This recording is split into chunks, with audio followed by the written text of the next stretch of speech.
শুল্কমুক্ত জীবনদায়ী ওষুধ, ক্যান্সারের ওষুধ সহ 36টি ওষুধের উপর থেকে শুল্ক তুলে নিল মোদী সরকার। দাম কমছে আরো 6টি জীবনদায়ী ওষুধেরও। যদিও নিত্য প্রয়োজনীয় ওষুধের দাম কমানোর কোনো উদ্যোগ নেই বাজেটে। কমবে সুগার, প্রেশারের মতো রোজকার ওষুধের দাম। সীতারামনের স্বাস্থ্য দাওয়াইয়ের পর প্রশ্ন তুলছে আমজনতা।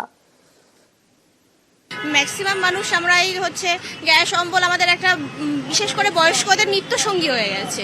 তো সেক্ষেত্রে আমাদের অবশ্যই ওটা যদি ছাড় দেওয়া হতো আমরা অনেকটাই, বিশেষ করে সাধারণ মানুষ অনেকটাই উপকৃত হতো। ক্যান্সার জীবনদায়ী ওষুধের দাম কমছে, সেটা অবশ্যই একটা ভালো দিক, কিন্তু আমরা যে নিত্য প্রয়োজনীয় যে ওষুধ মানে আমাদের সুগার, প্রেসার, থাইরয়েড, এই ওষুধের দাম কমলে ভালো।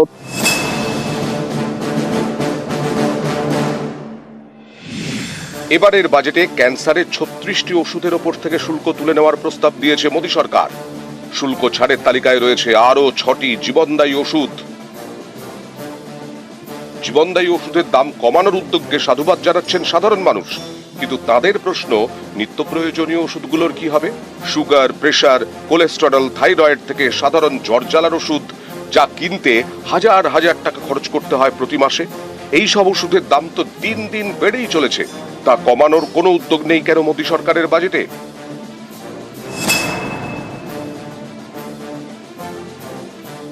সুগার বলুন, কোলেস্টেরল বলুন, এইসব ওষুধের দাম এটা বিগত দিন কন্টিনিউ বেড়েই চলেছে। তো এই জায়গায় যদি ছাড় করতো আমার মনে হয় সব থেকে মানুষ উপকৃত হতো। ম্যাক্সিমাম মানুষের এখন সুগার, ব্লাড প্রেশার, অ্যাসিডিটি, মানে ক্যান্সার তো আছেই। ক্যান্সারের শুধু তো ক্যান্সার তো সবাই ভুগছে না। তো আমার মনে হয় এই সমস্ত মেডিসিন গুলোর দাম কমানো খুবই দরকার।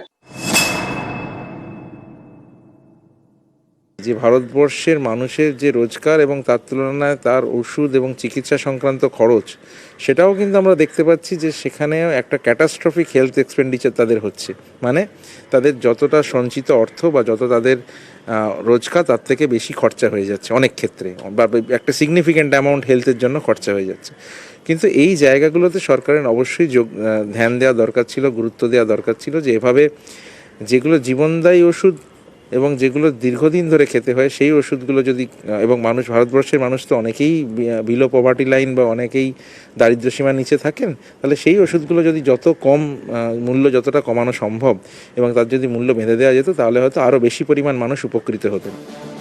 শুধুমাত্র নিত্য প্রয়োজনীয় ওষুধ নয়, বড়দের ভ্যাকসিনের ক্ষেত্রেও এবারের বাজেটে ঘোষণা থাকলে ভালো হতে বলে মনে করছেন বিশেষজ্ঞরা।